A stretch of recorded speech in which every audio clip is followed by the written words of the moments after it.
Hi everyone! So for today's video guys, nandito naman tayo sa ating manok. So parang uulan dito guys kasi chinik ko yung radar. Tsaka kung narinig nyo, kumakulog na. Ayan. So nagbigay ako kagad nila ng pagkain. Kasi aalis kami, nagbibili lang sa labas. Yun, nilagay ko na yung pagkain nila. Pero yung tubig mamaya ko na lang ibigay. Kasi madumihan yan, kailangan kong bigyan sila always ng malinis na tubig. Yung pagkain hindi ko na binasa guys, dry na nila makakain yan. So ngayon nandito tayo kasi i-check natin yung egg at kukunin natin rin yung mga eggs guys, kasi nga aalis kami. Everyday ko talaga guys kinukulit ko yung mga eggs kasi nga baka mapisa, masisira lang. Yan. So, yan yung eggs. So, na-check ko na yan kanina guys. Tapos, kaso lang wala akong lagayan. So, ngayon bumalik ako. So, meron akong chicken guys na nangitlog na. Hindi ko alam kung kanino o sinong chicken. Kasi may marami pang chicken sa akin guys na hindi pa nangitlog. Pero, before kasi, isa lang yung mint green na makuha ko ngayon. Nagiging 3 na. So, 2 ang manok na nangitlog na bago. So, kuhanin natin to guys.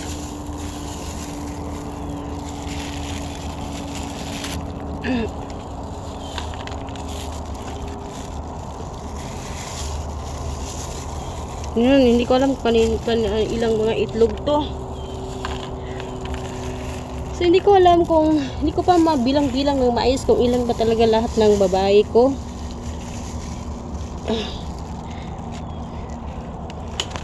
Oh, buti lang hindi napigsa. Ang bigat kasi ng cover nito guys. At walang tagahawak ng camera. Ayan. So ito yung egg na nakulik natin ngayon. Ilan ba to? 1, 2, 3, 4, 5, 6, 7, 8, 9, 10. So 10. So 10 yung babae ngayon na nangitlog. So pansin nyo guys, itong 2 magkakulay. So merong manok ako na nangitlog. Kasi kahapon ito din yung nakuha ko. 3 din na ganito. Ayan. So ito, hindi ko sure kay Leghorn or kay Bird Rock also. So marami na sila pang itlog. So nakakatuwa lang.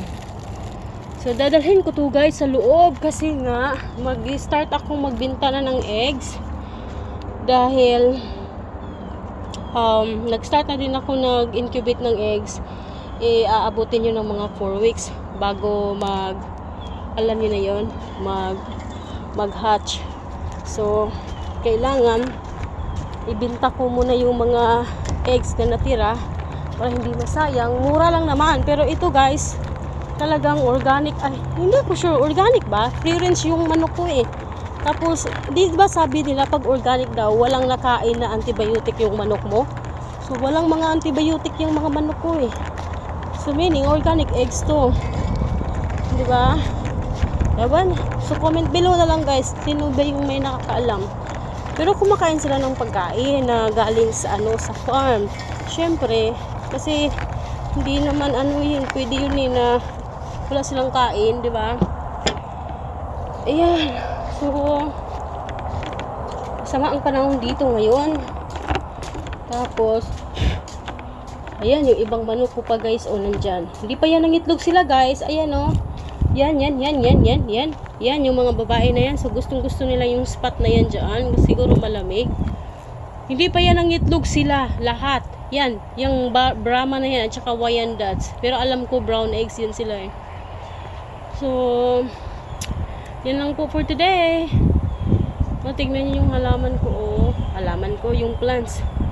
Napaka-healthy. Tapos, ayan, pakita ko din sa inyo guys. Nandun yung ibang manok ko doon, Hi! Ayan, Ayan.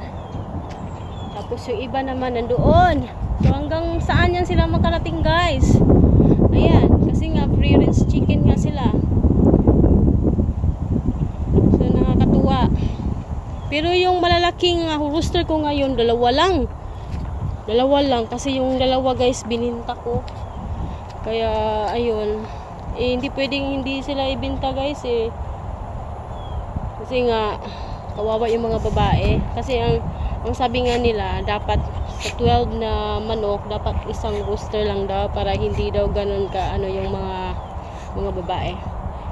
So yun lang. Oh, may iba yung usapan guys. Hindi ko alam kung pwede ba ipapakita sa camera. Hindi ko alam this year. Ngayon ko lang nakita talaga to. Ang daming worm. Wello up! Ayan oh, ang daming worm na maliliit. Ewan ko dyan, nandiri ako dyan. Kainis. So yan lang po. Thank you for watching. Bye-bye!